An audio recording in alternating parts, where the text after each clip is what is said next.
everyone. Thank you so much for joining us on this panel on a global perspective on the Bitcoin ecosystem. Really excited to chat with our excellent panelists today. I'll be your moderator for today's chat. I'm Gina Abrams. I'm Chief of Staff at Trust Machines, a company that is really focused on building Bitcoin applications. And we're often thinking about the global perspective for Bitcoin and how to bring Bitcoin to the billions, and exploring use cases from Bitcoin DeFi to Bitcoin-backed digital assets, onboarding paths, and more. And so with that, I would love to start by hearing from our excellent panelists, particularly focused in terms of the lens that you're entering this chat in, and maybe the areas, the regions that you focus on. So Melody, I'd love to hear from you first.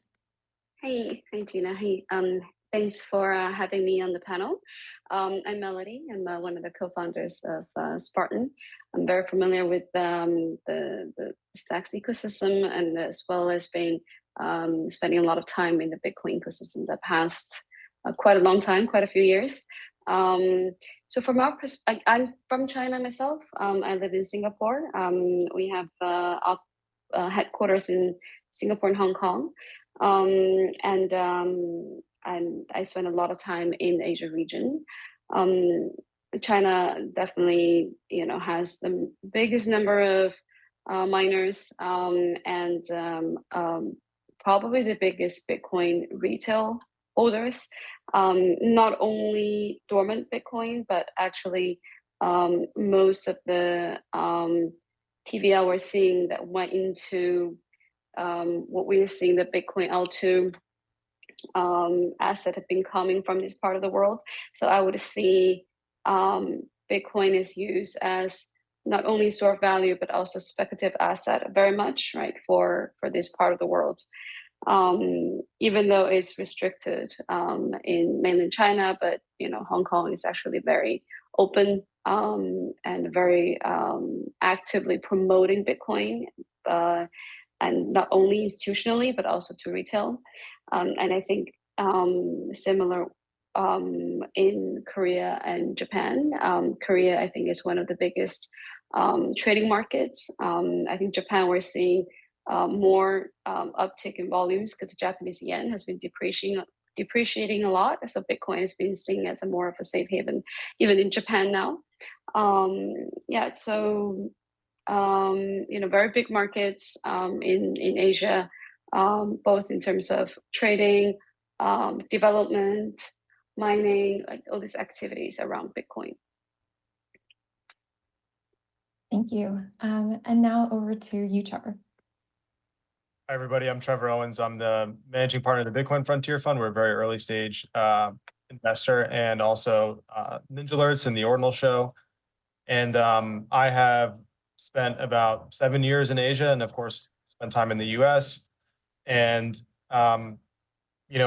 we invest as well globally. So we've invested in US startups, Europe, Middle East, China, Korea, Southeast Asia.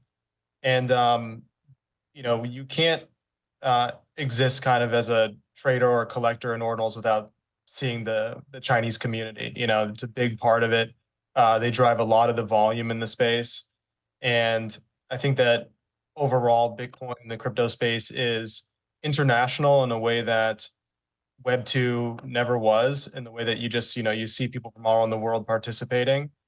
And I'm not sure, though, that a lot of the activity that I see is speculative, right? I don't necessarily see people using Bitcoin or other use cases to solve sort of day-to-day problems yet. I think we're still in the early days.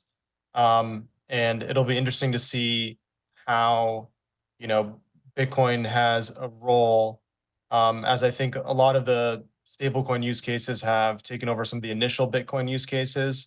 I hear that it's a lot easier in emerging markets for people to transact in stablecoins. And, we'll see how that changes now that layer 2s are coming into the picture, and also Bitcoin DeFi.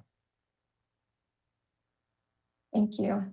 Now, I'd love to hear from you, Daniel, both in terms of your introduction, but also in terms of what you're seeing in terms of Bitcoin's potential as maybe this reserve currency asset that could transcend borders. I would love to hear from you. Sure. So my name is Daniel. I'm the CEO of IOV Labs. We're the organization tasked with growing the rootstock ecosystem. We were the original creators of rootstock. Rootstock was the first Bitcoin sidechain launched in 2017. DeFi on Bitcoin has been possible, and EVM compatible smart contracts have been possible on Bitcoin for 6 years since rootstock launched. Personally, I've lived and worked across the Middle East, in sub-Saharan Africa, and extensively in South Asia in energy and defense technology prior to working in crypto. So I have first-hand experience with some of the let's call it the raw reality of interacting with the global financial system on an everyday basis. The majority, the rootstock community splits into kind of 3 camps. There's a kind of total global camp, US, Europe, and everywhere you'd expect in the kind of developed world. There's a sub-Saharan African contingent, which has been growing quite rapidly. The sub-Saharan African Bitcoin community is quite strong. And then home turf for us is Argentina and Latin America. We see the majority of users of the stablecoins on rootstock coming from Argentina, where they have been struggling with hyperinflation for many years. To come on to the second part of your question as to whether, I mean, I would sort of splice this next question around it being a global reserve currency into different fronts, or into different elements. I mean, firstly, my view is you want multiple global reserve currencies. It doesn't matter what the global reserve currency is, whether it's government issued, decentralized, or otherwise. If you have one, you have a single point of failure, and that's generally not good. Centralization is not good, even if it's centralization in a decentralized protocol. That's the first thing. I think that some of the work around, which is kind of adjacent to this question around Bitcoin as a global reserve currency, is the advent of CBDCs. And I think that this is a controversial take in this sector, but I think generally speaking, this is a good thing. Of course, there are terrible examples and extremely of hostile states using CBDCs for financial surveillance, and that is obviously terrible. But the more benign examples are interesting ways that governments are trying to innovate with the issuance of digital currency. And I think that there are many reasons why that's a good thing, and that could be good for Bitcoin and crypto, but that's a longer answer than maybe you're looking for. Thank you so much, Daniel. Now, NFTSupply, I'd love to hear from you, both in terms of your background and what you're seeing on the global perspective, but also particularly when it comes to any sort of surprising areas of adoption that we should be watching and looking out for. Yeah, absolutely. Thank you for having me. So I go by NFTSupply on crypto Twitter. I'm the founder of SatRepublic. We built SatScribe, the first inscription platform for rare and exotic sats. If any of you have participated in the ordinal space, rare and exotic sats are definitely a very interesting subset of the space that is getting a ton of traction and a ton of volume. I'm personally based in Miami, where it's not as poppin' as Asia, but we do have a nice thriving community down here of both crypto builders as well as speculators. There's definitely a healthy combination of both. But in particular, there are a lot of people building on Bitcoin based in Miami, whether it's building on Bitcoin L1 or building, DeFi protocols, to kind of bring cross-chain assets, allowing you to not to actually earn yield with your Bitcoin, for instance, which you previously wouldn't be able to do. You weren't able to really put your Bitcoin to work. The market that I have been, heavily focused in terms of things that people really may not be paying attention to just yet is the rare and exotic sat market. We have an auction going live with Sotheby's, which is the second auction that is going to have an entire lot, all of rare and exotic sats. Previously brought the first rare sat, which is the first sat mined in a difficulty adjustment period, to auction about a month or so ago. And, the volume on those has been really impressive. Fascinating. Thank you, NFTSupply. Now, Melody, I would be curious for your take on what do you view as essentially any tipping points for mass adoption for Bitcoin, anything that you're tracking. Obviously, 2024 is shaping up to be a really big year We've had Bitcoin ETFs approved in the States, and obviously the halving is coming up. So curious about not only the things that could really allow mass adoption, but also any challenges that are on the horizon. Yeah, sure. Well, definitely the ETF helps a lot, right, with educating mainstream and non kind of even for users who are not financial literate, like doesn't have a high financial literacy, like if it's endorsed and offered by global institutions, they definitely will feel a lot more comfort, right, to hold Bitcoin as investable asset. I think that's for most of the users how they come in. I would love to see. I think what Trevor was touching upon, like, is we're not really solving a lot of the payment problems yet. Not many people using it, to transact. Still, most people use it as a alternative to gold or stocks. So in terms of Bitcoin adoption, like definitely think, because the nature of Bitcoin is very much still financial. I definitely want to see better financial products built on Bitcoin. So when we do end up holding the coin directly, we can also access a much broader, richer, more productive, more transparent financial system. So I'm very excited about what's being built on top of the Bitcoin as a layer one chain, instead of just for the for the exchanges or custodies around the asset itself. And I also like the art part. I think Bitcoin, being the oldest and most decentralized blockchain, has a very strong narrative about both because of the mysterious background of the founder, as well as they're no longer around, right, to influence the technology, and how valuable this asset is, like in the art, right, the sats, the ordinals, the inscriptions. I think these are all fascinating art and culture symbols that people can relate to, and can really help to bring adoption around that as well. So I'm excited about both the financial applications built on Bitcoin, as well as the culture and the art being developed. I think they're both very helpful with adoption. Thank you so much, Melody. Trevor, I'm curious if you can build off of that in terms of, these might be really exciting use cases, tipping points, but maybe how do you see us getting to the next phase of Bitcoin adoption? What on the ground, what tactical things are you looking out for? Yeah, I've been kind of looking for a theory to try to explain what that tipping point is going to be. And the real answer is, of course, we don't know. There's many things that could happen. There's the classic Bitcoin maxi theory about the fiat system collapsing and then everyone going to Bitcoin. I'm not really a big subscriber to that because I don't think it's very measurable or falsifiable. But I think generally speaking, I think that most likely, like, global adoption will probably follow the U.S. market, like we've seen with many other inventions like the internet and so on.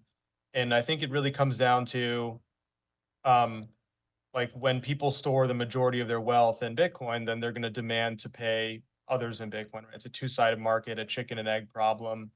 And the solve for a chicken and egg problem is an analogy I like to call lions and deer, or lions and gazelle. And the gazelle in this scenario are people holding their wealth in Bitcoin. Right? So it's when majority of the investment capital, or a large portion of that, is in the U.S. market. And when people start to move more of their wealth over to Bitcoin as a store of value, hopefully the idea is that that will make Bitcoin less volatile, number one, which will give it better properties to be used actually as a medium of exchange. But also, I think a big factor is going to be just improving the infrastructure, better tools, better user experience. We're going to need L2s to onboard like the mass market. Like you can't have a billion people on Bitcoin L1. There's just not enough block space. And so that like technology needs to mature in the scenario where we do have this, biblical fiat collapse that the Bitcoin maxis are looking for. If it were to happen today, we don't have the infrastructure to support all these users. And so the key thing that I'm looking at is, how can we make smaller use cases like trading art, for example, that can lead us down the path to funding more companies that build better infrastructure that then attract more developers for the next use case, kind of one use case at a time, build up better infrastructure, build up better tooling, onboard more users. In the background, we have the Bitcoin ETF. We have more wealth coming into the space as a inflation hedge or a diversification of their capital allocation. And these forces coming together at some point, I think it'll be definitely a tipping point is probably the right word. But I don't necessarily think that that tipping point comes from a collapse of the existing system. I think that that would probably be a bad thing for Bitcoin adoption because it could lead to many other potential scenarios. But a much more predictable path is just, one use case at a time, using blockchain technology and smart contracts to disintermediate, existing industries where there's rent seeking and there's these intermediaries who do little more than, put their stamp on things or provide become a trusted third party like the banks, right? There's many different industries where we have these trusted third parties. They tend to be rent seeking and not necessarily providing value that we can't disintermediate with this technology. Thank you, Trevor.